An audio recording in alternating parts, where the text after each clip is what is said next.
And we're back like we never left. Welcome to the Confessions of a Not So Dangerous Mind podcast. I'd like to thank you all for spending some of your hopefully happy hump day here with me in New York. But once again, we're going to skip past all that promotional jazz and get right to the guts of the episode. This will be another dual, D-U-A-L, kind of cross-referenced, cross-indexed episode.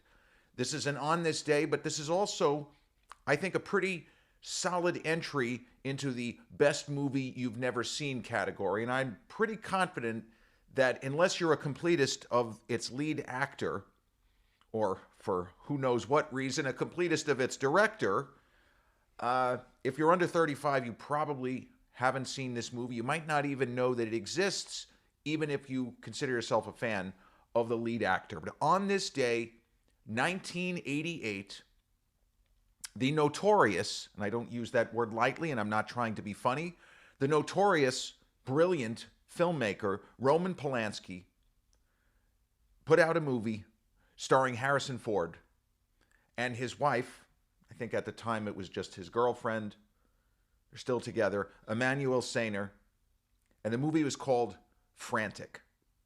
And it takes the form of a missing person chase, some fugitive elements with Harrison Ford 5 years later, but it is a paranoia, almost 70s style thriller where you don't really know exactly what's going on, who are the bad guys, why are the bad guys bad, if in fact there are any bad guys, or maybe the main character has just fucking lost his mind. Maybe he is completely full of shit. Is this a mindfuck movie, or is this a straightforward action chase type missing persons thriller? So Harrison Ford, in the decade of the 80s, you could argue, and you would probably be right, he had the single greatest decade that any actor has ever had as far as number of all-time legendary, iconic, genuinely great films, enormous box office hits, and even films which weren't necessarily that big at the box office were artistic triumphs. Let me see how many Harrison Ford films I can remember in the decade of the 80s. Raiders of the Lost Ark. Culturally significant. Certainly Steven Spielberg in his top 5, and that's really saying something. Even saying his top 10 is like, wow. Raiders of the Lost Ark. Oh, I forgot, 1980. The Empire Strikes Back, the sequel to Star Wars Episode 4. Empire Strikes Back. Raiders of the Lost Ark. Blade Runner, greatest science fiction film ever made, 1982. 1983, Return of the Jedi, Star Wars Episode 6. 1984, Indiana Jones and the Temple of Doom, a spectacular film. Not my favorite of the Indy trilogy, but I love them all equally. 1985, his only Oscar nomination for Best Actor. There's a little trivia. Maybe you'll get asked in a bar. Has Harrison Ford ever been nominated for Oscar? Yes. He was nominated for lead actor in Witness, the Peter Weir film, where he plays a cop who goes undercover in Amish country. He lost out on the Oscar to a film that's not really that well remembered by history, but an actor who sadly has passed and is remembered well by history. He lost out to William Hurt in Kiss of the Spider Woman. In 1986, Harrison Ford also working again, I think with Peter Weir. Man, that's embarrassing that I'm blanking out on who directed The Mosquito Coast. That was a film that was not entirely successful. River Phoenix played his son. Dame Helen Mirren, who was just Helen Mirren at the time, plays the wife. And Martha Plimpton, who is just fucking riot. That's not a funny movie, but there is a sequence in that film. It has nothing to do with Harrison Ford. It has to do with the flirtation between the late River Phoenix, Joaquin's older brother, for those who don't know, and Martha Plimpton's character, where she has a crush on him. And there are a lot of different ways that either a young man, a young lady, there are a lot of different ways that one person can express attraction, interest. I've got a crush on you without actually saying, I'm interested, I think you're hot, I have a crush on you. And in The Mosquito Coast, Martha Plimpton's character, her way of flirting, if you want to call it that, she whispers to Joaquin Phoenix's character, I think about you when I go to the bathroom. And then she repeats it a couple more times like we didn't get it the first time. As far as seduction techniques go, I'm not quite sure that that is on the list. Like if we're at the Family Feud and Steve Harvey is asking us, name something you might say to try to seduce your partner or your potential partner. I think about you when I go to the bathroom, Steve. They probably would just call a halt to the show. Mosquito Coast, though, an interesting film, a difficult film, not entirely successful. It didn't do well at the box office. It was a big best-selling novel, a very artistically significant novel. Damn, I can't remember the name of the author. I got too many colliding thoughts. I apologize. But it showed that Harrison was he was willing to continue to not just take safe box office bonanza type films such as the Star Wars sequels and Indiana Jones Part 2. Witness was a challenge for him. Mosquito Coast was probably a greater challenge. So he returned in 1988 with 2 films, one of which is Frantic, but then at the end of the year, he had a much bigger movie in Working Girl, which won Melanie Griffith the supporting actress Oscar, I think. I don't even remember if she won. What I remember about those Oscars is that Sigourney Weaver was up twice. She was up for supporting actress and she was up for lead actress, and she lost both of them. And when she lost lead actress to Jodie Foster, she looked really pissed off. That's what I remember about those Oscars.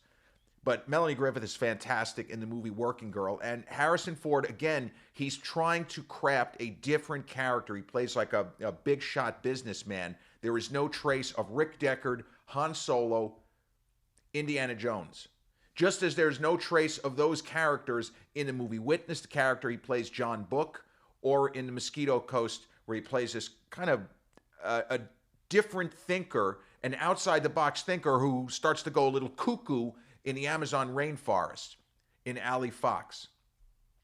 And then, of course, 1989, you have Indiana Jones Part 3, Indiana Jones and the Last Crusade, which many people actually claim is their favorite film of the Indy trilogy. So from 1980 to 1989, he had 3 Indiana Jones films, which are all spectacular. Empire Strikes Back in 1980, which many people say is the greatest Star Wars of any Star Wars, TV, IP, it doesn't matter. That's the single best. Blade Runner, best science fiction film ever made. Oscar nomination for Witness. Artistic, somewhat triumph, Mosquito Coast. Great performance in a romantic comedy, more or less, in Working Girl. You just can't do it better than Harrison did it in the decade of the 80s. And Frantic is a movie not because of Roman Polanski's involvement, but it's a film that just slipped under the radar. It came out at a time of year, and I've mentioned this concept, January and February is often a soft time at the box office where there are movies that are more likely to be sleeper hits if they hit in that time period. Frantic got pretty good reviews. I'm quite confident it was 2 thumbs up from Siskel and Ebert. Ebert, for sure, I know gave it a thumbs up because I remember reading his review. It was his review that got me really excited to see the film. It's in the high 70s on Rotten Tomatoes. It is a really good thriller. And if you try to compare it to other movies, it takes the form of, as I say, this sort of missing persons thriller. So Harrison plays a doctor who, I think his name is also Jack, plays a doctor, an American doctor, traveling to Europe for some kind of a conference, a medical conference. He's a big shot. I don't think he's the same kind of doctor that he would later play in The Fugitive, as Dr. Richard Kimball, or as Tommy Lee Jones said, Dr. Richard Kimball. He has to emphasize the word doctor. Your fugitive's name is Dr. Richard Kimball. Go get him. But Betty Buckley, the actress and singer, Tony Award winner, I didn't realize that she was more of a singer than just an actress, plays the wife. And they get to Europe, and I think they're in, I'm not sure if they're in France or Italy. We're going to say France. I don't think that it actually is France, but we're going to pretend that it's France. It's somewhere in Europe that's not England. Let's put it that way. Or Ireland or Scotland. I just don't remember where. But they land, maybe it's Italy. We're going to say France. They land and they get to the hotel. And they're tired. They have to get ready, go out for dinner, whatever it might be. But Harrison, he probably wants to fool around a little bit, and the wife, and they have a couple of cute moments. And if you just dropped into the movie at this without knowing the title, and all you see is Harrison Ford and Betty Buckley, there would be no way to think this is going to be a nail-biting, edge-of-your-seat thriller. The vibe between spouses is playful, and I really bought the chemistry between the two of them. And to the credit of the filmmaker in this instance, ironically, Roman Polanski, it's an age-appropriate pairing. Not that there's anything wrong with Harrison hooking up with a much younger actress in Indiana Jones and the Last Crusade the following year. But they are believable as a couple who, as presumably, they're both very successful, very intelligent, and they've probably been together at least 15 years. At least that's what I got out of it. I think Harrison is playing his actual age. He's probably playing a guy in his mid-40s. He was 45 when this movie was shot. So they come in, they're tired, and while Harrison Ford, they got a nice hotel room, he's shaving, he's in the bathroom, he's trying to get himself together so that, they just got there, they're tired, but we'll go out, we'll have a nice dinner, we'll have a bottle of wine, whatever it is. It's going to be a nice, normal evening before this conference or whatever it is the following day. So he's shaving, and I think that he has like hair dryer on, whatever it is. He sees his wife, she has a suitcase, and it looks like she's taking the suitcase out of the hotel room. And what we get as the audience, and we are just as clueless as Harrison in this moment, it seems like there was a mix-up with the suitcases, and she's going to go downstairs and straighten it out and switch them back or something. That's the gist of what we get. But Harrison doesn't hear it entirely. And a couple of minutes later, his wife she's not in the room, she's not in the hallway, she doesn't seem to be anywhere, and it doesn't make sense. If she simply went downstairs to swap suitcases, but where the hell did she go? And there is the feeling, the slow building dread, and Harrison does a great job expressing this, because what this means is there are a number of days of shooting where he is the only human on set. And it's not that easy. It's more difficult for an actor to react to nothing other than certain camera angles, and I want you to look like this in this shot, and maybe if you look like that in that shot. It's a lot of silent film performance style, because it's just him. So the way that he gradually realizes that something has happened here, it's really good, because you start to see the panic. And he's a doctor, he's an intellectual. He doesn't want to jump to conclusions. He does not want to leap to, my wife has been taken, Liam Neeson, however many years later, 20 years later. He doesn't want to leap to anything horrendous. But this can't be right. She went downstairs or whatever it was to switch the suitcases. She has to be here. She would not have just wandered off. And as he comes to the realization that something has gone wrong, he has an exchange with one of the people working at the hotel. And he's starting to get frustrated because they're not really being that helpful. But you can understand, they honestly don't know. They've never seen this guy. It's not as if he's a Hollywood actor that they know, and, oh, we're sorry, Mr. Pitt. He's a random doctor. He's from the United States, the ugly American. There's a little bit of that. So they're not very helpful, but he knows that something is wrong. His wife is not prone to having any kind of medical issue. She could not have simply blacked out and just started wandering around. She's not prone to seizure disorder. She is healthy. Something happened. We just don't know what.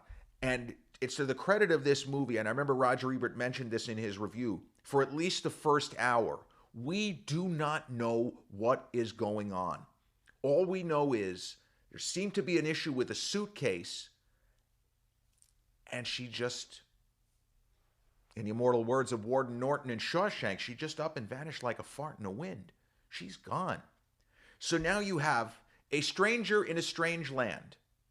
This is not Indiana Jones So Indiana Jones would probably be able to handle this pretty easily. This is simple stuff compared to the Ark of the Covenant in part one, and somebody getting their heart ripped out of their chest and all kinds of black magic in part two, and then more Nazi fuckery in part three. This would be kind of simple. I think Indiana Jones, in less than 10 minutes of movie, figures out what happened, and oh, here's my wife, let's go home. And the movie's over in probably 25 minutes. But he is just a regular person. Yes, he looks like Harrison Ford, he's athletic, that's great. But he doesn't know what's going on. He doesn't know anybody. You go to the police, I think my wife is missing. And then somebody actually says they saw a woman that resembled his wife, the way that he describes it. I think I actually saw it. She left with a man. And Harrison Ford, well, okay, well, at least that's something. She didn't completely disappear. Somebody saw it. And he says, well, what did it look like? I said, well, it just looked like a guy with his arm around her. And he said, so he could have had a gun on her, is what you're telling me. And another guy goes, or they could have just been having a good time. They could have just been having a good time. Like my wife is just going to leave me for some random stranger. Come on. And Harrison Ford, the way that he says to this asshole who goes, they could have just been having a good time. He goes, hey, pal, we're talking about my wife, not yours. It's a good crack. It's probably the only kind of light moment in the entire film. It's just very, very serious. So Harrison, without knowing anybody, he kind of stumbles and bumbles and tries to piece together the tiny bits of information he has to figure out what's happening. And there's just a little element of Stanley Donen's Charade, a movie that I somewhat recently talked about on the channel, where a character has something in their possession that they don't know that they have. And it's sort of like the great what's it. This was something that was brought up, a concept from the Robert Aldrich film Kiss Me Deadly, based on the Mickey Spillane novel of the same title, where there is something either dangerous, incredibly expensive, incredibly valuable, or both. And in the world of Kiss Me Deadly, the great what's it appears to be some sort of nuclear device. In the world of Charade, spoiler alert, the great what's it, well, I'm not going to spoil it, but it's something that is valuable that is not cash. Think about property, items that you may not know how valuable they or it are. Well, in the world of this film, there is something in one of the suitcases that has incalculable value. And Harrison Ford doesn't understand it. And just like Audrey Hepburn in Charade, she keeps looking through the same case after case, look in the bed, look in the drawers. There is something here that is worth $150,000 or $200,000, whatever it is. And Harrison Ford, there is something in my luggage, is why my wife is gone. And around the time that he begins to piece some of this together is when the character played by Emmanuel Sainer, who I mentioned, was with Roman Polanski, and they're still together 37 years. Wow, this movie's 37 years old. See, it's funny, I considered Harrison kind of an older actor. He was in his mid-40s. Doesn't look so old to me anymore. Looking at him in this movie, he practically looks like a kid. Still, his hair hadn't even started to go gray at that point in time.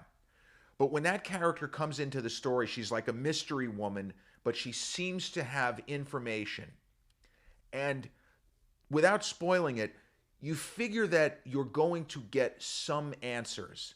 It's a question of what will the answers be? Is this the kind of movie, is this a 70s style thriller? Because I mentioned the paranoia, there's a little bit of the Marathon Man feel of what the fuck is happening here. This can't be happening in the real world.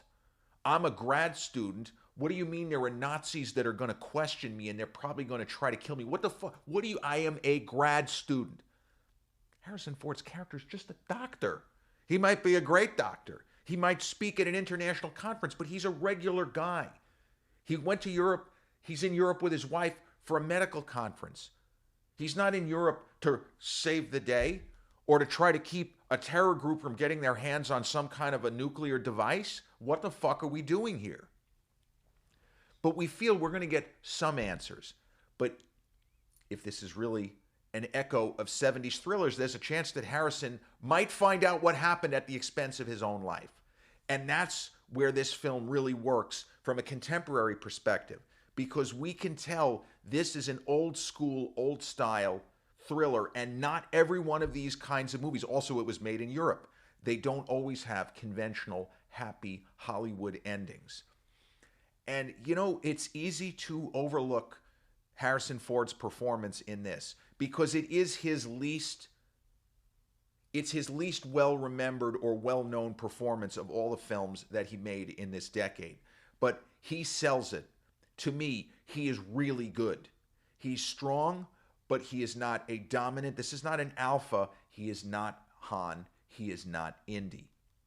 This is somebody who is just as confused as the audience and scared. He is scared that he will never see his wife again. He's scared that she may already be dead.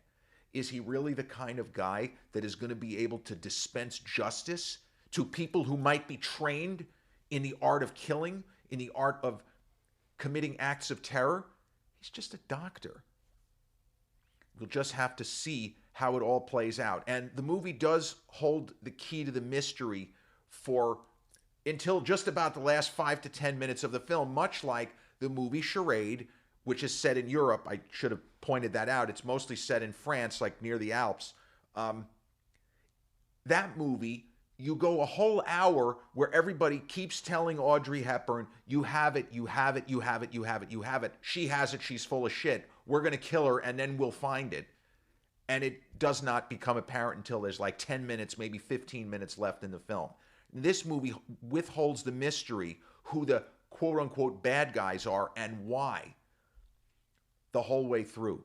And I remember in Ebert's review, he felt that the film started to lose a little bit of tension when the Emmanuel Sainer character, I think her name is Dominique, I'm not even sure about that, but when her character comes into the movie, he felt that the tightly wound tension kind of loosened.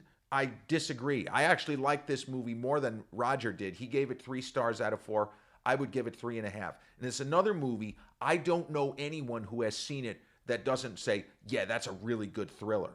It didn't do well at the box office, despite the pedigree, for better or worse, of Polanski, but the fact that it was an American-European co-production. The film cost about $20 million to produce and market. I don't think that it even grossed as much as $20 million. It doesn't really make sense with the cast and the kind of story it was, and when it was released, it should have done better. It just didn't ignite. And I first saw it when it premiered on HBO. I guess it was probably sometime early in 1989. And I probably have seen this film at least, I would say, 4 times from start to finish. And even though I know what's going to happen, I'm still on the edge of my seat. Polanski's direction, because he wasn't necessarily known as an action director, but he shoots some of the action scenes in a very almost cinema verite style. There's a moment in the movie where Harrison Ford's character is on a roof and he is stumbling and staggering, and it looks like he might fall from the roof and die. And I don't know exactly how Polanski filmed it. It looks like Harrison is doing his own stunts, and there's a moment it didn't look like the take went the way it was supposed to, and that Harrison could have actually gotten seriously injured, but you can see that he doesn't. It's very well-directed film, and I would say exceedingly well acted, given the fact that they knew this wasn't going to be an awards contender kind of film, but it is a really good and gripping, mind-twisting type thriller. Is this character a good guy? Is this a bad guy? Is the Emmanuel Sainer character in on the plot, or is she really helpful to Harrison Ford? All of these things are kind of floating in our consciousness as we watch this movie. Now, Frantic is not free on streaming, at least not here in the United States, maybe elsewhere. But it is available to rent on both Amazon Prime and Apple. You know, the usual couple of bucks. If you're in the mood for a good old school 80s thriller And if you're a Harrison Ford fan who didn't even know this movie existed, guaranteed you will like it, you will be entertained, and you'll tell your friends, I didn't even know this film existed, and it's really, really good. Frantic, released on this day, 1988, directed by the notorious Roman Polanski, and starring Harrison Ford, Emmanuel Sainer, and Betty Buckley. Released on this day, 1988, so 37 years old, and the newest entry in our continuing series of the best movie you've never seen. This has been episode 453 of the Confessions of a Not So Dangerous Mind podcast. I'd like to thank you all so much for spending some of your, hopefully, happy hump day here with me in New York.